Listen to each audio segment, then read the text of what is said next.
நீதிமொழிகள் 17ஆம் அதிகாரம். சண்டையோடு கூடிய வீடு நிறைந்த கொழுமையான பதார்த்தங்களை பார்க்கிலும் அமெரிக்கையோடை சாப்பிடும் வெறும் துணிக்கையே நலம். புத்தியுள்ள வேலைக்காரன் லெச்சை உண்டாக்குகிற புத்திரனை ஆண்டு சகோதரருக்குள்ள சுதந்திரத்தில் பங்கடைவான். வெள்ளியை குகையும் பொன்னை புடம் சோதிக்கும் இருதயங்களை சோதிக்கிறவரோ கர்த்தர். துஷ்டன் அக்கிரம உதடுகள் சொல்வதை உற்று கேட்கிறான். பொய்யன் கேடுள்ள நாவுக்கு செவி கொடுக்கிறான். ஏழையை பரியாசம் பண்ணுகிறவன் அவனை உண்டாக்கினவரை நிந்திக்கிறான். ஆபத்தை குறித்து கழிக்கிறவன் தண்டனைக்கு தப்பான். பிள்ளைகளின் பிள்ளைகள் முதியோருக்கு கிரீடம். பிள்ளைகளின் மேன்மை அவர்கள் பிதாக்களே. மேன்மையானவைகளை பேசும் உதடு மூடனுக்கு தகாது. பொய் பேசும் உதடு பிரபுக்கு எவ்வளவேனும் தகாது. பரிதானம் வாங்குகிறவர்களின் பார்வைக்கு அது இரத்தினம் போலிருக்கும். அது நோக்கும் திசையெல்லாம் காரியம் வாய்க்கும்.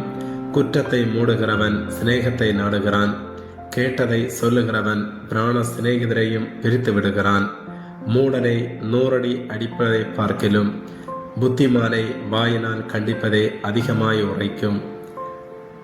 துஷ்டன் கலகத்தையே தேடுகிறான். குரூர தூதன் அவனுக்கு விரோதமாக அனுப்பப்படுவான்.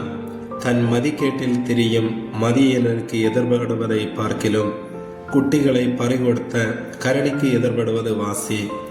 நன்மைக்கு தீமை செய்கிறவன் எவனோ அவன் வீட்டை விட்டு தீமை நீங்காது. சண்டையின் ஆரம்பம் மகதை திறந்து விடுகிறது போலிருக்கும். ஆதலால் விவாதம் எழும்பும் முன் அதை விட்டுவிடு. துன்மார்க்கனை நீதிமானாக்குகிறவனும் நீதிமானை குற்றவாளியாக்குகிறவனும் ஆகிய இவ்விருவரும் கர்த்தருக்கு அருவருப்பானவர்கள். ஞானத்தை கொள்ளும்படி மூடன் கையிலே ரொக்கம் எனத்தற்கு அதன் மேல் அவனுக்கு மனமில்லையே.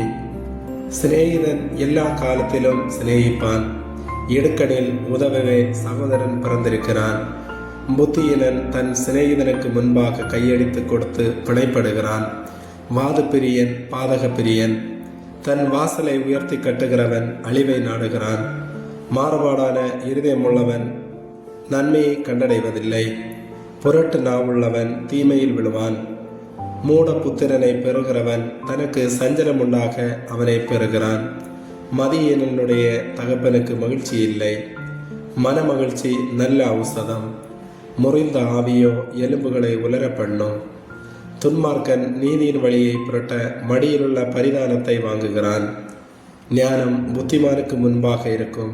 மூடனுடைய கண்களோ பூமியின் கடையாந்தரங்களில் சொல்லும்.